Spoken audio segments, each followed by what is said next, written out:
అనుదిన స్తుతి. కీర్తనల గ్రంథం నుండి 1000 స్తుతులు. Praise the Lord. దేవునికి మహిమ, ఘనత, ప్రభావములు కలుగునుగాక. ఈ ఉదయకాలాన దేవుని నామ స్తుతితో ప్రారంభించుకుందామా? మహోన్నతమైన నీ చాటున నివసింపజేయు దేవా స్తోత్రములు. వేటకాని ఊరిలో నుండి విడిపించు దేవా స్తోత్రములు. నాశనకరమైన తెగులు రాకుండా రక్షించు దేవా స్తోత్రములు. నీ రెక్కలతో నన్ను కప్పు దేవా స్తోత్రములు. నీ రెక్కల క్రింద ఆశ్రయం కలిగించు దేవా స్తోత్రములు.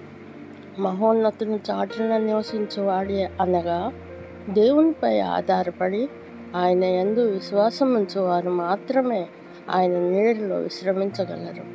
మన భద్రతకు ఆధారము దేవుడే. నాశనకరమైన తెగుళ్ళు అనగా భౌతికపరమైన ప్రమాదాలు. దేవుడు తన బిడ్డలను భౌతిక ప్రమాదాల నుండి కాపాడుతాడు.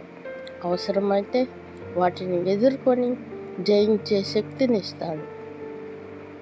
రెక్కలతో నిన్ను కప్పును అనగా దేవుని కాపుదల మనకు తెలియచున్నది. ఆయన భద్రత కాపుదలలో మనము ఉందామా?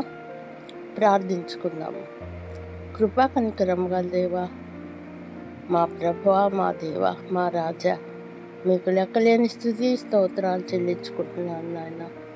నీ కాపుదల భద్రత నీ నీడిన విశ్రమించు కృపను మాకును దయచేయమని ఏకీభవిస్తున్న ప్రతి బిడ్డను జ్ఞాపకం చేసుకోనమని, హ్యాండ్స్ మినిస్ట్రీస్ని జ్ఞాపకం చేసుకోనమని, నా ప్రార్థన మీ సన్నిధానంలో చేర్చుకోనమని యేసయ్య పరిశుద్ధ నామంలో ప్రార్థించి గణపరిచి వేడుకొంచున్నాను పరమ తండ్రి.